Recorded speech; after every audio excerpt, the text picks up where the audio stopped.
जय श्री सीताराम। मित्रों देखिए, आज के वीडियो में देखने वाले हैं एक पुस्तक जिसका नाम है रामायण विश्वकोश। इसके लेखक हैं श्री यतेंद्रनाथ चतुर्वेदी जी। इन्होंने इस पुस्तक में रिसर्च की है और रामायण के विषय में काफी डाटा एकत्रित करके इस पुस्तक के माध्यम से पब्लिश किया है, जिससे काफी हेल्प मिल सकती है अगर कोई रामायण जी के विषय में ज्यादा जानकारी विस्तार से चाह रहा है। तो देखिए, इतनी मोटाई की यह पुस्तक है, आप देख पा रहे होंगे। इस साइड देखिए इतनी मोटाई है, बैक कवर कुछ इस प्रकार से है। तो अब हम सीधे चलते हैं अंदर और देखते हैं इसकी विषय सूची। तो यह है इस पुस्तक की विषय सूची। देखिए, सबसे पहले दी गई है विषय सूची, नीचे है पृष्ठभूमि, फिर अमुख भूमिका, रामायण का काल निर्णय, उसके बाद रामायण ऐतिहासिक दृष्टिकोण, वैदिक साहित्य में रामकथा, पौराणिक साहित्य में रामकथा। तो जो पौराणिक साहित्य है हमारे पुराण, उनमें कहाँ कहाँ पे रामकथा है वह इस पुस्तक में इसमें वर्णन मिल जाता है। देखिए, ब्रह्म पुराण में रामकथा, स्कंद पुराण में रामकथा, हरिवंश पुराण में रामकथा है, विष्णु पुराण में रामकथा है, वायु पुराण में रामकथा है। इसी प्रकार से आगे आगे आप देख पा रहे होंगे काफी पुराण हैं, उन सब में कहाँ कहाँ रामकथा है वैसा वर्णन यहाँ पे मिल जाता है।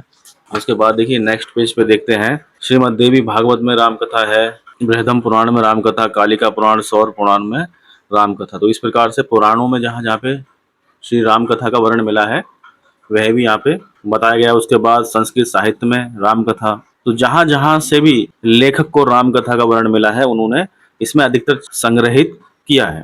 देखिए, संस्कृत साहित्य में रामकथा कहाँ कहाँ पे है, महाभारत की रामकथा, रघुवंश की रामकथा, सेतुबंध की रामकथा। उसके बाद देखिए और भी यहाँ पे नाटक भी दिए गए हैं, उन सब में रामकथाएं मिल जाती हैं। महारामायण, संबत रामायण, अगस्त्य रामायण, लोमस रामायण, भंजुल रामायण, सौभग रामायण, महामाला, सौहार्द रामायण, मणिरत्न, शौर्य रामायण, चांद्र रामायण। इस प्रकार से देखिए पुस्तक का नाम ही है रामायण विश्वकोश। तो जहाँ जहाँ पे तो रामायण का तो विस्तृत बहुत ही, तो रामायण का अगर आप देखेंगे तो इस प्रकार से यहाँ पे देखिए सैकड़ों ग्रंथ हैं जिनमें रामायण जी का वर्णन मिल जाता है। देखिए, अन्य भाषाओं की रामायण कथा यहाँ छापी गई है। प्राकृत भाषा में रामायण कथा, पाली भाषा में, जैन, फारसी, अरबी, उर्दू, लोकगीत एवं परंपरा में भी राम कथा आपको मिल जाती है। तमिल है, तेलुगु है, तो विभिन्न भाषाओं में रामकथा है, नाटकों के रूप में है, ग्रंथों के रूप में है। विदेश में भी देखिए रामकथा का वर्णन है। खोतान, चीन और तिब्बत, इंडोनेशिया, इंडो चीन, श्याम और ब्रह्मदेश, अन्य पश्चिमी देशों में रामकथा, रूसी रामायण, वाल्मीकि रामायण की कथा वस्तु। फिर उसके बाद देखिए श्री रामचरितमानस जी की कथा वस्तु किस प्रकार से है, उस पर भी प्रकाश डाला गया है। फिर उसके बाद रामायण में उल्लेखनीय ऋषि मुनि जो मिलते हैं उनका यहाँ पे वर्णन मिल जाता है। देव ऋषि नारद, ब्रह्म ऋषि वशिष्ठ, ऋषि श्रंग, फिर राज ऋषि विश्वामित्र। इसी प्रकार से जो है यहाँ पे काफी वर्णन मिल जाता है। फिर उसके बाद इक्ष्वाकु वंश के विषय में है। फिर रामायण के चरित्र विवरण है यहाँ पे, दशरथ जी का, कौशल्या माता का, सुमित्रा माता, कैकेयी जी, श्रवण कुमार, मंथरा देव राज, महाराज जनक, अष्टावक्र जी। इस प्रकार से जो है जो चरित्र विवरण के नाम से यहाँ पे जो रामायण जी में चरित्र मिलते हैं उनका विवरण यहाँ पे मिल जाता है। उसके बाद नेक्स्ट पेज पे हम देखेंगे तो रामायण में वर्णित भौगोलिकता, फिर रामायण में वर्णित स्थान, अयोध्या जी, हनुमानगढ़ी, मिथिला, श्रृंगवेरपुर, चित्रकूट, कामतगिरी पर्वत, रामघाट, और यहाँ पे भी देखिए जानकी कुंड। तो जो से यहाँ पे रामायण जी में स्थानों का वर्णन है तो उनमें से कुछ तो यहाँ पे छापे गए हैं। उसके बाद देखिए लंका के भी कुछ स्थानों का वर्णन मिल जाता है, और जो रामायण में नदियों का वर्णन मिलता है उस पर भी यहाँ पे जानकारी प्राप्त होती है। उसके बाद रामायण मीमांसा है। रामायण नाम के गांव हैं, राम कथाएं जैसे कि घास का तिनका, मयूर का ऋण, इच्छा मृत्यु, गहना, सीता जी के द्वारा आभूषण प्रयोग का उल्लेखीकरण, फिर रामायण रचनाकार, फिर राम लीलाएं हैं यहाँ पे कुछ, फिर संदर्भ सूची है। इस प्रकार से इस किताब में कुछ वर्णन प्राप्त होता है। फिर यहाँ पे देखिए पृष्ठभूमि है, जिसमें अगर एक दो पैराग्राफ पढ़ें तो यहाँ पे देखिए रामकथा धर्म के कच्चे सूत के उपनयन की तरह सुदृढ़ संकल्प कोश है, जो सत्य के मार्ग पर सिस्टम से विपरीत रामराज की परिकल्पना करती है। सरकारें नेस्तनाबूद हुई तो पनपी कहीं, पर ऋषियों, मुनियों, संतों ने साहित्य रामराज्य का ऐसा रोपण और अंकुरित किया जिसकी शाखाएं लाखों ग्रंथों के आकार में अंतरहीन विराजमान है। श्री राम जी की कथा सर्वप्रथम भगवान शंकर ने माता पार्वती जी को सुनाई। उस कथा को एक काग ने सुन लिया। उसी काग का पुनर्जन्म काग भुषुंडी के रूप में हुआ। काग भुषुंडी जी को पूर्व जन्म में भगवान शंकर के श्रीमुख से सुनी वह समूची कथा याद थी। उन्होंने यह कथा अपने शिष्यों को सुनाई। इस प्रकार श्री राम कथा का प्रचार प्रसार हुआ। लोकमत है कि सर्वप्रथम श्री राम जी की कथा हनुमान जी ने शिला पर लिखी थी। वाल्मीकि रामायण पूर्व लिखी हुई ये श्री राम कथा हनुमान नाटक के नाम से प्रसिद्ध है। तत्पश्चात नारद मुनि की सहायता से श्री राम के समकालीन महर्षि वाल्मीकि ने रामायण लिखी, परंतु वाल्मीकि रामायण के सिर्फ 6 ही कांड थे। उत्तरकांड को बौद्ध काल में क्षेपक के रूप में जोड़ा गया। यहाँ पे विभिन्न भाषाओं में जो है रामायण का वर्णन मिल जाता है, वह सब यहाँ पे छापा गया है। तो इस प्रकार से जो है ये किताब की होती है शुरुआत।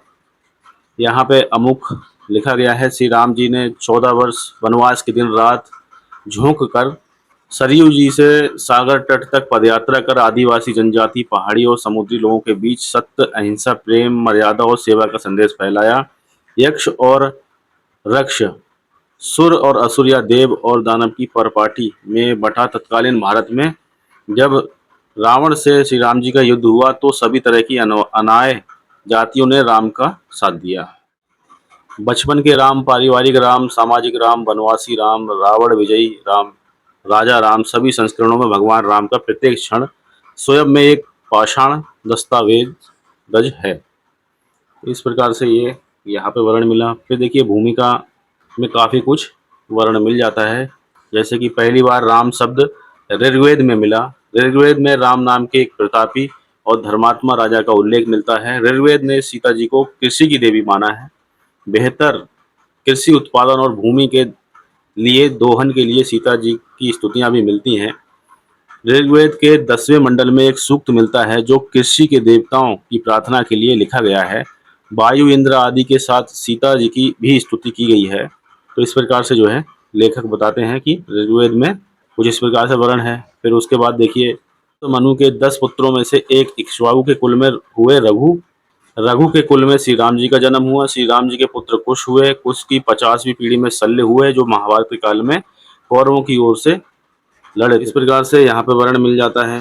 फिर आगे एक पैराग्राफ पढ़ें तो देखिए यहाँ पे अयोध्या भगवान राम का और अयोध्या से करीब 493 किलोमीटर दूर जनकपुर नेपाल देवी सीता का जन्मस्थल है। देवी सीता की स्मृति में वर्ष सन 1910 में पूरी तरह पत्थर से बना हुआ 4860 वर्ग फुट में फैला 3 मंजिला जानकी मंदिर का निर्माण किया गया है। तो इसमें भगवान श्री राम जी की कथा तो नहीं मिलने वाली है इस पुस्तक में, लेकिन कथा के जो स्रोत कहाँ कहाँ पे किस प्रकार से कौन कौन सी लैंग्वेज में है, कौन कौन से देशों में किस प्रकार से प्रचलित है, तो उस पे लेखक ने जो है शोध किया है। उन्होंने एक रिसर्च की है जो हमें इसमें प्राप्त होती है। यहाँ पे संस्कृत के नाटक हैं, उनमें राम कथा किस प्रकार से है वह वर्णन यहाँ पे दिया गया है। तो ठीक प्रकार से अध्ययन करेंगे तब कुछ आपको बताएंगे। अब देखिए यहाँ पे रामायण का काल निर्णय किस प्रकार से है। तो यहाँ पे जो लेखक हैं वे बता रहे हैं कि ऋग्वेद के आविर्भाव काल के संबंध में विद्वानों के भिन्न भिन्न विचार हैं। कुछ लोग इसका आविर्भाव काल ईस्वी सन से 75,000 वर्ष पूर्व और कुछ लोग ईसा से मात्र 200 वर्ष पूर्व मानते हैं। प्रसिद्ध जर्मन विद्वान जैकोबी 65,000 वर्ष ईस्वी पूर्व, डॉक्टर अविनाश चंद्र दत्त 50 से 75,000 वर्ष ईस्वी पूर्व, और भी यहाँ पे नाम लिखे गए हैं वैज्ञानिकों के, तो किस प्रकार से जो ऋग्वेद का आविर्भाव काल है उसको मानते हैं। और लोकमान्य बाल गंगाधर तिलक के मतानुसार ब्राह्मण ग्रंथों का रचना काल 4500 वर्ष ईस्वी पूर्व है। उनका कथन है कि सारे मंत्र एक साथ नहीं बने, ऋषियों और उनके वंशधरों ने समय में पर हजारों वर्षों में मंत्र रचे। इस तरह कुछ रचनाएं 10,000 वर्षों की। तो इस प्रकार से देखिए वर्णन यहाँ पे प्राप्त होता है। वैदिक साहित्य में कहाँ कहाँ पे राम कथा प्राप्त होती है उसका वर्णन यहाँ पे है। उसके बाद पौराणिक साहित्य में राम कथा कहाँ कहाँ पे है, जैसे कि ब्रह्म पुराण में राम कथा कहाँ पे है, स्कंद पुराण में राम कथा का वर्णन मिल जाता है। तो यहाँ पे सब पुराणों में जो राम कथा आई है उनका वर्णन प्राप्त होता है। ये सब पुराणों में दी गई राम कथाएं हैं। उसके बाद संस्कृत साहित्य में राम कथा, महाभारत की राम कथा किस प्रकार से, तो यहाँ पे महाभारत की राम कथा देखते हैं एक बार। महाभारत में राम कथा का 4 स्थलों पर उल्लेख मिलता है जिसमें रामो सबसे विस्तृत और महत्वपूर्ण है। इस स्थल के अतिरिक्त राम कथा एवं उसके पात्रों का उल्लेख उपमा आदि के लिए लगभग 50 स्थलों पर और भी हुआ है। युद्ध संबंधी द्रोण पर्व में राम कथा का 14 बार और अन्य पर्वों जैसे भीष्म, कर्ण और शल्य पर्व में उसका 5 बार उल्लेख हुआ है। राम कथा का आरण्य पर्व में 2 बार वर्णन और 15 बार संकेत मिलता है। इस पर्व में राम के अवतार होने का भी वर्णन मिलता है। कुल मिलाकर कहा जा सकता है कि वाल्मीकि कृत रामायण के संतुलन में महाभारत की राम कथा संक्षिप्त रूप में है। इसका कारण भी था क्योंकि राम कथा वाल्मीकि कृत रामायण की कथा एक स्वतंत्र और विस्तृत रचना है, किंतु महाभारत में वर्णित राम कथा प्रसंगानुसार एक उदाहरण के रूप में वर्णित है। इसका संचित रूप होना सहज स्वाभाविक था। ये बात तो हर कोई जानता है कि महाभारत में तो महाभारत की पूरी कथा है, जिसमें राम कथा जो है संक्षिप्त में प्रसंग अनुसार ही छापी गई है, ना कि विस्तृत तरह से, क्योंकि वाल्मीकि रामायण पूरी की पूरी भगवान श्री राम जी का एक जीवन के रूप में वर्णन पूरा वाल्मीकि जी ने किया है उसमें। जबकि महाभारत में आप देखेंगे तो प्रसंग अनुसार ही वहाँ पे वर्णन मिल जाएगा। और यहाँ पे देखिए रघुवंश की राम कथा किस प्रकार से है, वह वर्णन है। उसके बाद सेतुबंध की राम कथा, जानकी हरण की राम कथा, इस प्रकार से कई शीर्षकों के साथ में इसमें वर्णन प्राप्त होता है। उसके बाद आगे देखेंगे तो महारामायण, समृद्ध रामायण, अगस्त रामायण, तो इनके रचना के विषय में जानकारी मिलती है, कब इनकी रचना हुई, कौन रचनाकार हैं, कैसे रामायण का वर्णन इसमें दिया गया है। तो इस प्रकार से यहाँ पे कुछ संक्षिप्त में वर्णन प्राप्त होता है। अन्य भाषाओं में रामकथा, जैसे कि प्राकृत भाषा में रामकथा है, देखिए 3 लाइनें इसमें है, पढ़ते हैं। महाराष्ट्रीय प्राकृत में लिख गया प्रवर सेन का रावण वह रावण वध काव्य सेतु बंध के नाम से भी अभिहित होता है। इसमें वाल्मीकि रामायण की युद्ध कांड की कथा का 15 सर्गों में विस्तार पूर्वक वर्णन है। इस प्रकार से देखिए यहाँ पे वर्णन है। जैन साहित्य में रामकथा का यहाँ पे वर्णन दिया गया है। उर्दू में लोकगीत, तमिल भाषा में रामकथा, कश्मीरी रामायण में रामकथा, तो इस प्रकार से यहाँ पे वर्णन प्राप्त हो जाता है। तो देखा जाए तो एक अच्छा प्रयास है जो कि पुस्तक के लेखक हैं श्री यतीन्द्र नाथ चतुर्वेदी जी। इन्होंने बताया है कि विश्व में किस प्रकार से श्री राम कथा का प्रचार प्रसार का वर्णन मिल जाता है, जो कि विभिन्न भाषाओं में भिन्न भिन्न ग्रंथों में हमें प्राप्त होता है। तो वह सब वर्णन यहाँ पे इस पुस्तक में देखने में मिल जाता है। रामायण के 5 गांव, देखिए रजिस्ट्रार जनरल ऑफ इंडिया के 2011 के आंकड़ों के अनुसार भगवान राम के नाम पर देश में सबसे ज़्यादा गांव हैं। इनकी कुल संख्या लगभग 3636 है, जिनमें सबसे ज़्यादा 1026 गांव अकेले उत्तर प्रदेश में है। उसके बाद सबसे अधिक असम में, आंध्र प्रदेश में 55 गांव राम के नाम पर हैं। सीता जी के नाम पर देश में 75 गांव हैं, जिसमें ज़्यादातर उत्तर प्रदेश में ही है। देश के 8 गांवों के नाम श्री राम जी के पिता दशरथ के नाम पर रखे गए हैं। देश के 367 गांवों के नाम हनुमान जी के नाम पर रखे गए हैं, जैसे हनुमानगंज, बजरंग नगर, हनुमानगढ़ी आदि। तो इस प्रकार से देखिए एक डाटा ये काफ़ी अच्छा यहाँ पे मिला। इस प्रकार से जो है रामायण विश्वकोश नामक ये पुस्तक मिल जाती है। प्रश्नों की संख्या अगर हम आपको इसकी बताएं, लास्ट में पृष्ठ देखेंगे तो 319 पृष्ठ यहाँ पे दिए गए हैं, एक पेज इसमें वाइट है।